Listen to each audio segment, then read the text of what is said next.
I never thought a simple treehouse could nearly destroy my family.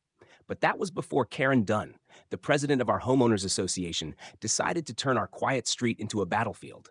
My name's Mark Hale. Most days, it doesn't mean much. Just a name on paperwork. But the day Karen put her saw through my nephew's fort, my name meant everything, because I was the only one who could protect him. I live with my sister and her son Evan. His dad works out of state, gone for months. Since I left the Army, my job's been to steady the ship, fix what breaks, build what needs building, keep things calm. Evan's 8, pure energy wrapped in a small body, and that morning he was my foreman as we built his dream. A fort between two oaks by the lake, thick posts, good wood, deck screws instead of nails. We called it Fort Kickbutt, though his mom hated the name.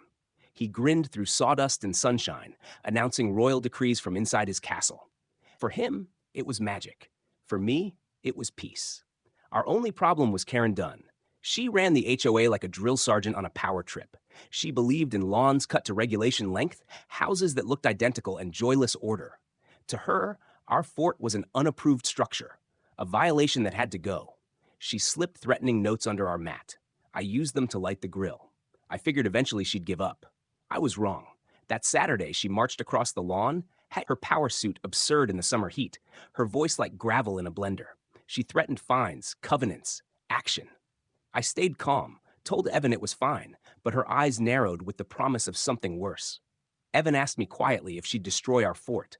I told him she was full of hot air. That lie haunts me still, because an hour later, while Evan played king inside, I heard the high-pitched scream of a saw.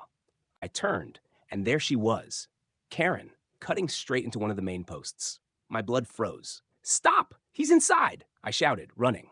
She didn't stop. She didn't even look at me. The blade shrieked through the wood, and then came the crack. A groan of splintering lumber. Evan's scream, raw, terrified. The fort collapsed in a heap of shattered beams. I tore through the wreckage with my bare hands.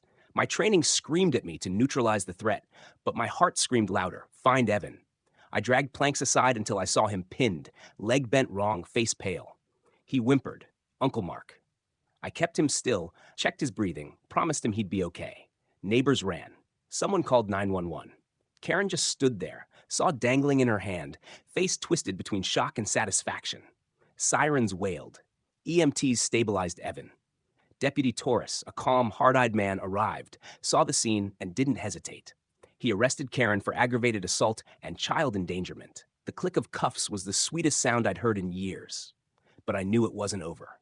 Evan's leg was broken clean, doctor said. Months in a cast, therapy, nightmares that woke him screaming about falling. My sister cried. My job was to fight. So I built a case. Paul, my neighbor, an IT guy with cameras on every corner, handed me footage. Karen marching up, raising the saw, cutting while Evan's head was clearly visible in the fort window. Then Torres's body cam, her admitting it was within her rights. Mrs. Gwynn, an elderly neighbor, described every detail in her calm, sharp voice. Piece by piece, we had her. But Karen wasn't done. At a community meeting meant to calm the storm, she stormed in herself, violating a court order, ranting that she was the victim. And then her son Kyle pulled a gun. For a second, the whole room froze. Deputies closed in, calm voices steadying the chaos, until he dropped it. No one died, but the message was clear. This woman's chaos was spreading. Still, something gnawed at me. Why? Why risk everything over a fort? The answer came through whispers and an envelope of damning texts. Karen hadn't cared about rules. She cared about money. A developer buying the house behind ours wanted an unobstructed lake view. The fort ruined it. Karen promised to clear the sightlines in exchange for a $10,000 kickback. My nephew's safety against a payday. She chose the payday. That was the moment my anger crystallized. This wasn't HOA pettiness. It was greed, cold and deliberate. We handed the evidence to the district attorney. Charges escalated. Insurance refused to cover her because it wasn't an accident. It was a willful act. She was cornered, desperate, and desperate people lash out. Her nephew tried to intimidate Mrs. Gwynn in a parking lot, but Paul's dashcam caught it all. That move cost Karen her bail. She was dragged back to jail, screaming, while the board stripped her of her presidency. The civil trial came next. Karen sat in gray, diminished, stripped of her former power. Our lawyer laid out the videos, the witness accounts, the texts, and then they played Evan's deposition. My nephew, red cast propped on a stool, voice small but clear. The shaky lady came. She cut the fort's leg. It fell on me. There wasn't a dry eye in the courtroom. The jury didn't take long. They ruled in our favor, awarding medical expenses, pain and suffering, and $1 million in punitive damages.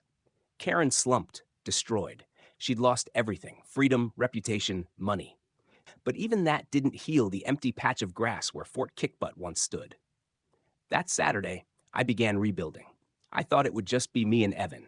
Instead, neighbors came. Paul with his saw, Bruno with concrete, Mrs. Gwynn with lemonade. Even Deputy Torres, off duty, brought a box of heavy-duty bolts collected by fellow officers. We built together, stronger than before, Evan inspecting from his lawn chair with a toy hard hat. When we hoisted the last plank, signed in black marker by Evan himself, the fort stood proud, bigger, stronger, a fortress of resilience. Evan climbed up, raised his good arm high, and shouted, "Thank you."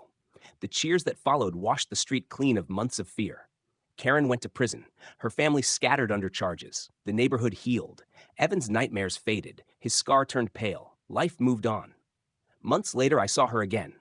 Hardware store aisle. No power suit, just jeans, gray at the temples, smaller somehow. She looked at me, nodded once. I nodded back. No words. No rage. Just quiet. The storm had passed. Justice doesn't always roar. Sometimes it settles in silence. And under the oak trees, Fort Kickbutt still stands, bolts gleaming in the sun, laughter echoing from its walls. Proof that when someone tries to tear you down, you build back stronger.